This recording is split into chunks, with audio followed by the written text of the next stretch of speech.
Benjamin Shorten and Annie Woods were married in June 1900.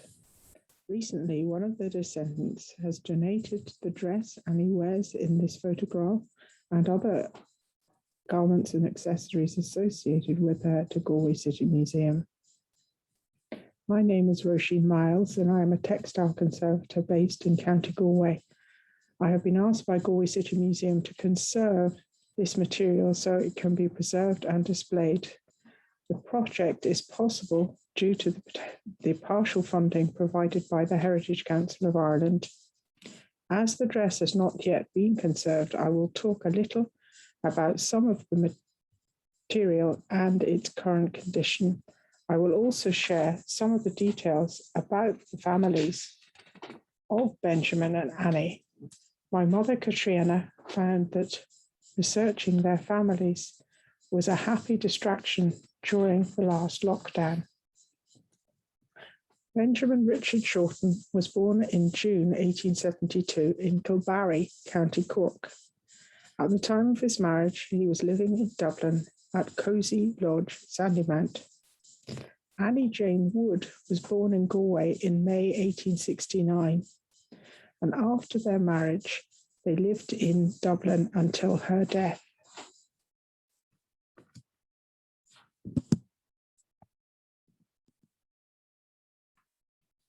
They were married in the congregation of the Wesleyan Church at the Methodist and Presbyterian Church in Victoria Place on Queen Street in the parish of St. Nicholas, Galway.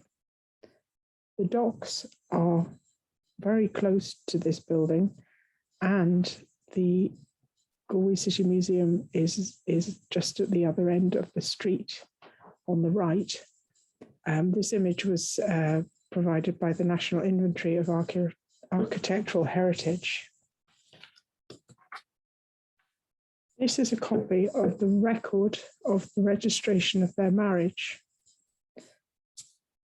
Benjamin describes himself as a commercial traveller, and Richard Shorten, his father, was described as a farmer. Annie Woods, her father, was described as a postmaster, and he became the postmaster for Galway.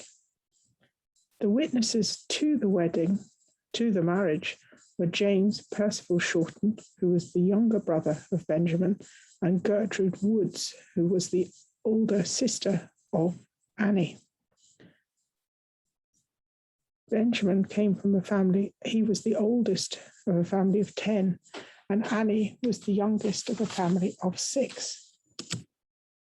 This is a very poor copy of the wedding notice that appeared in the Irish Times on the 9th of June 1900, but it reads, Shorten Woods, June 5th, 1900, at the Methodist Church, Galway, by Reverend H.J.F., and unfortunately we can't read his surname, assisted by Reverend John A. Walton, cousin of bride.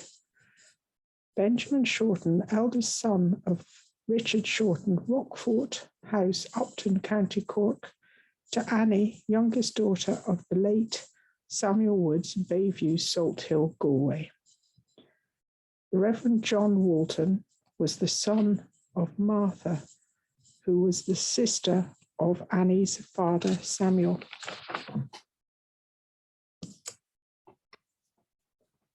Often in wedding photographs of this time and earlier, the bride would stand and the groom would sit. This allowed the bride to be photographed, showing off her wedding dress.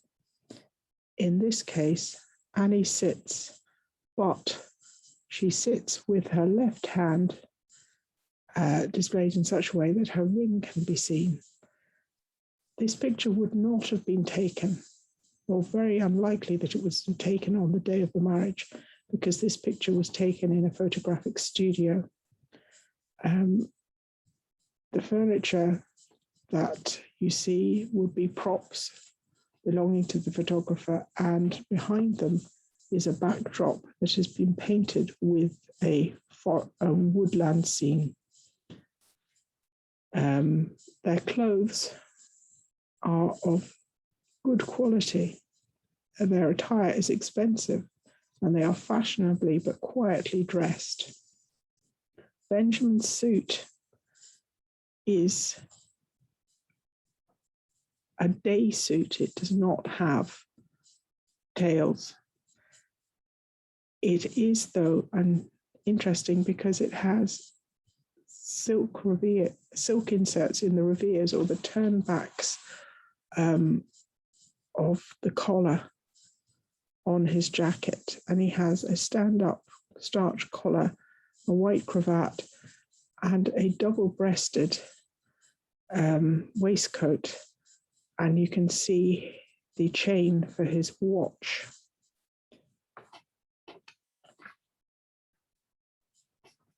A lot of people are uncertain what a textile conservator is. My work is to help with the safekeeping of cultural property. The word conservation is usually associated with the preservation of natural heritage and the environment, but the term is also used to describe the preservation of man-made materials. My work includes the care, treatment, research, and preservation of textiles. This is a close-up of Annie in her wedding dress, and beside it is a photograph of the bodice of her dress as it is now. The dress came in two pieces, a bodice and a skirt. Her wedding slippers, gloves and stockings are also in the collection. In the photograph, at her corsage, are long ruffles of lace attached to a stand-up collar. This section of her outfit is missing. Rather than a blouse, it was probably a jabot, a false front attached around the neck and tucked into the edges of the bodice to give the impression of a blouse without the added bulk. Annie was very slight and quite narrow-shouldered, and the style of the day, which was a gathers at the top of the sleeve to give the sleeve at the shoulder to give the shoulders a stand-up wide look, would have helped with the silhouette, which was wider at the shoulders into a very narrow waist.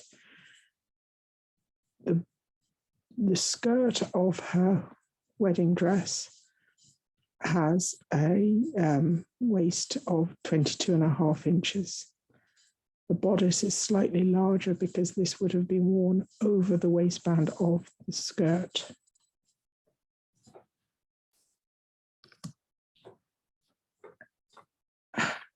Annie's shape was created by corsetry.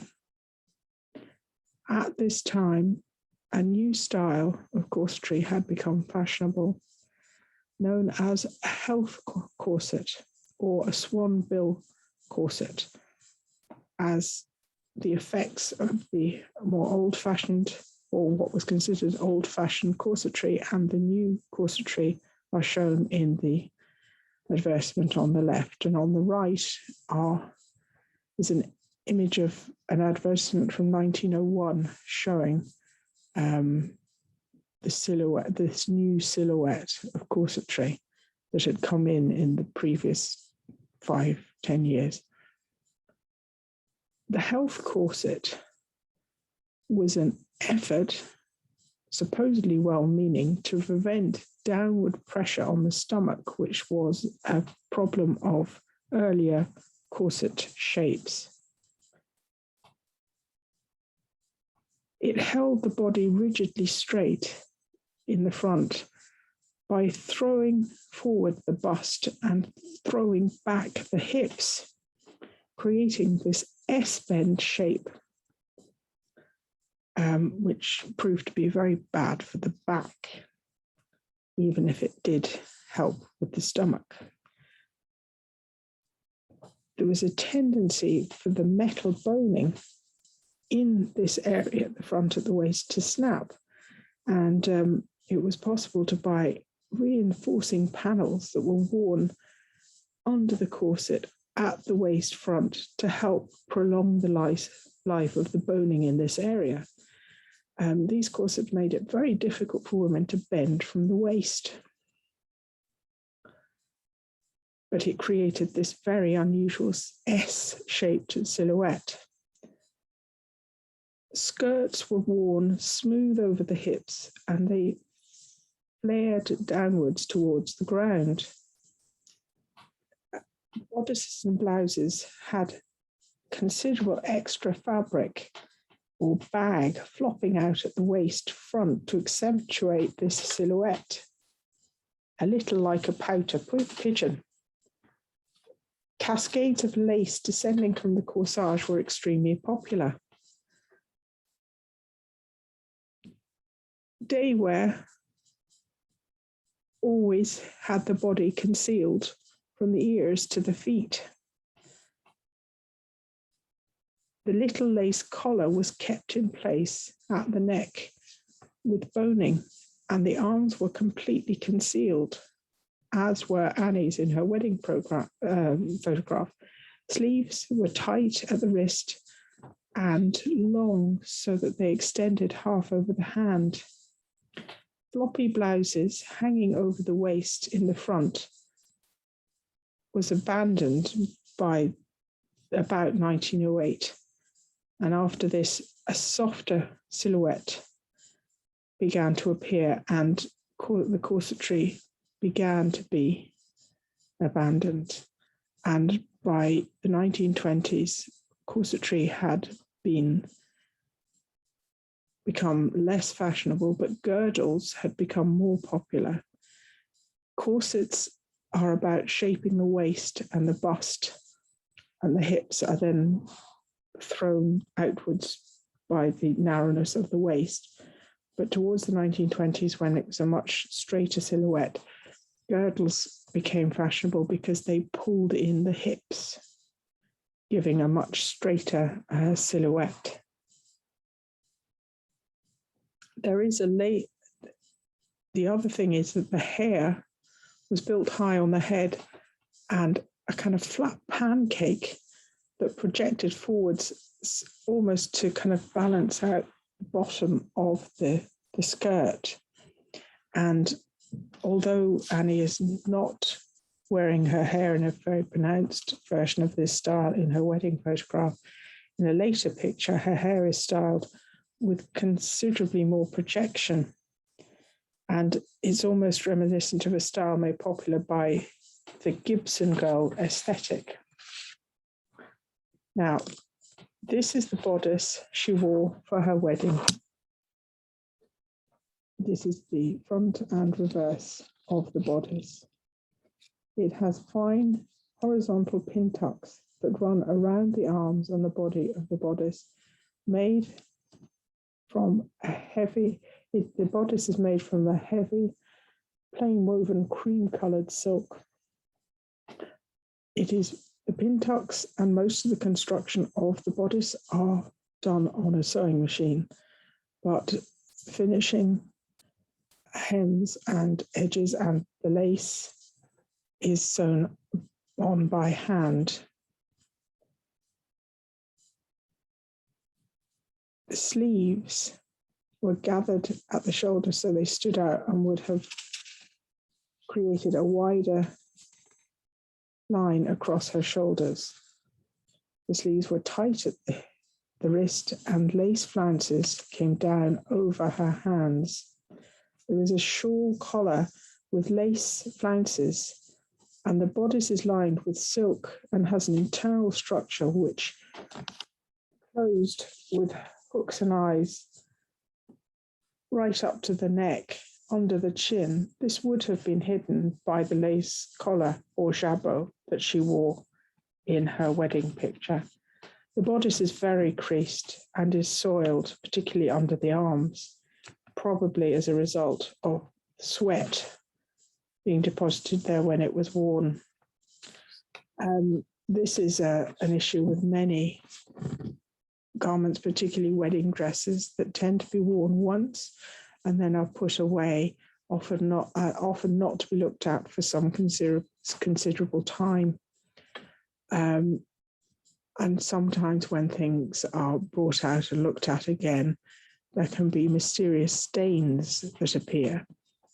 And this can be food or sweat or wine that has been spilt on the dress, is not visible at the time, but over time, these materials age and discolor, causing changes in the appearance of the textiles later on.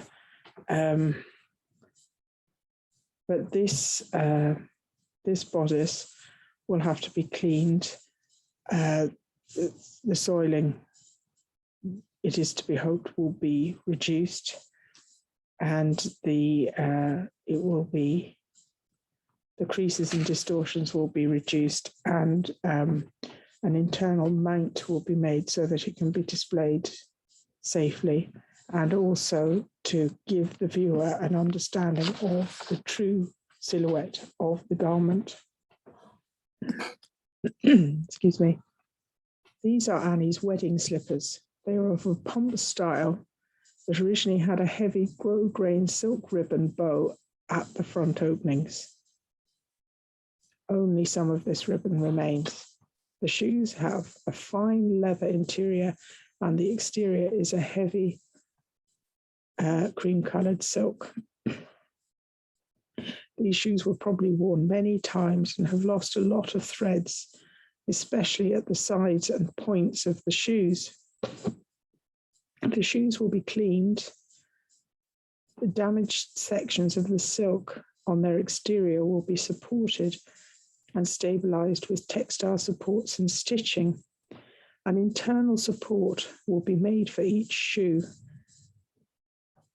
to protect the structure of the shoe and to create an appearance of the true shape the shoe should be.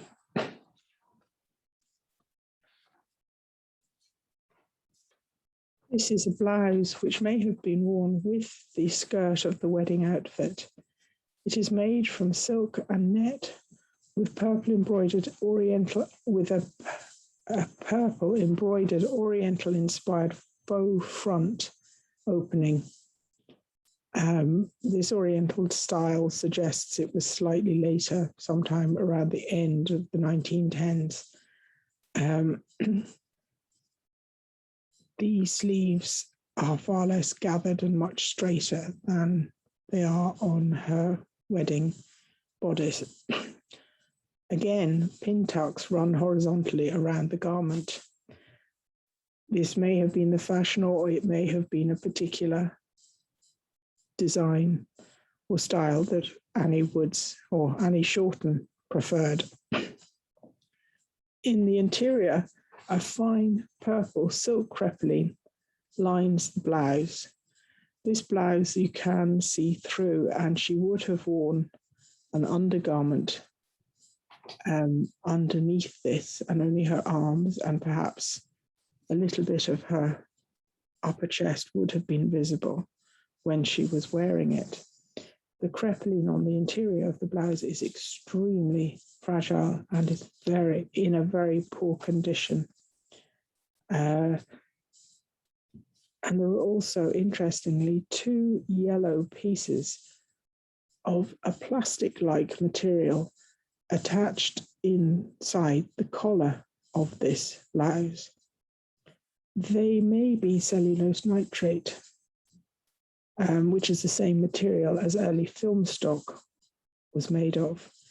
This is not, they were put in place to hold the collar upright, but cellulose nitrate is a very unstable material, and it may be necessary to think more carefully about where and how this garment is stored and how it is treated.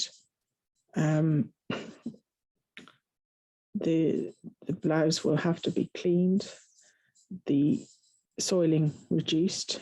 Again, under the armpits, there is discoloration, and around the cuffs, there's tied lines where something has stained them and soaked up the sleeve, particularly the left hand sleeve, looking at the image on the left. It will say, and the silk crepeline will be supported with textiles and stitch support. This is the other bodice associated with Annie Woods. It is an evening blouse or bodice. It has a much lower neckline, both front and back. It appears to have been made from the same or a similar plain woven cream-coloured silk as that which made her wedding dress. It has very large balloon sleeves that ended at the elbow with layers of silk flounces and a bow on the outer edge that fell below the elbow. There are a row of deep pin tucks that go around the bodice at the waist, and the blouse would have been worn over the skirt, with the lower edge hiding the waistband of the skirt. There is an internal structure made from a fine cotton. In the sleeves, the lining is tight to the arm, which may have helped keep the very puffed out sleeves in place. And this is a picture of the huge amount of excess fabric above the waist at the centre front, which was designed to accentuate the S shape of the wearer's silhouette. On the left is a picture of the decorative hands embroidery embellishing the hems of the flounces at the bottom of the sleeves. This bodice is not constructed using the same techniques as the wedding dress. Far more of it is hand stitched. Some machine stitching is present, but the wedding dress bodice in particular and skirt are more machine stitched with less hand stitching. So maybe this is something that was made from the same fabric as the wedding dress at a later date. Now I will move on to Annie's parents. Samuel Woods, her father, was born in Tullamore around 1812. He died in Bayview, Salt Hill in 1894. In 1858, he married Bessie Anderson, who was from Athy, County Kildare. She was born in 1837, so she was considerably younger than her husband.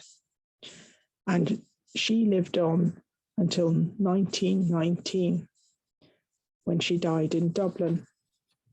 In the registration of her death, it is recorded that Annie was present at the time of her death. Annie died on the 4th of January, 1922 in Sandymount, only less than 3 years after her mother. And this is a photograph of her within 10 years of her marriage, wearing an outfit or a blouse very similar in style to that of her wedding dress, but with far less flounce and lace.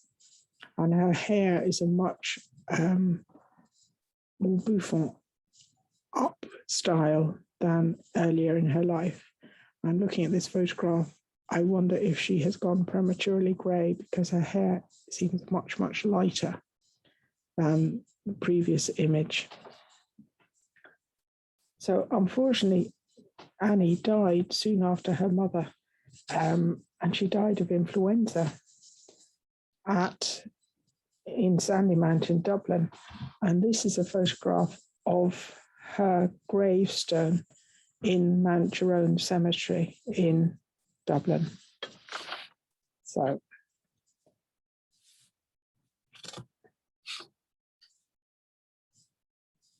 this is a picture of Annie's niece and nephew, and Benjamin's niece and nephew. On the right is a picture of Henry Thomas Wood, who was born in January 1859 and died in December 1916. He was Annie's older brother. He married Lillian Salisbury, who was from Hertfordshire. Her brother was a well-known portraitist of the day, Frank O. Salisbury. They had three children. The older two, at different ages, are in these photographs. Reginald Salisbury Woods, always known as Max, was born in 1891 and died in 1986. And his sister, Eileen, no record of her birth has yet been found, but she died in 1980. Max went on to become a well-known director and sportsman. Henry was also a postmaster, perhaps helped into the profession by his father Samuel. He is recorded as being a postmaster in London in the 1890s.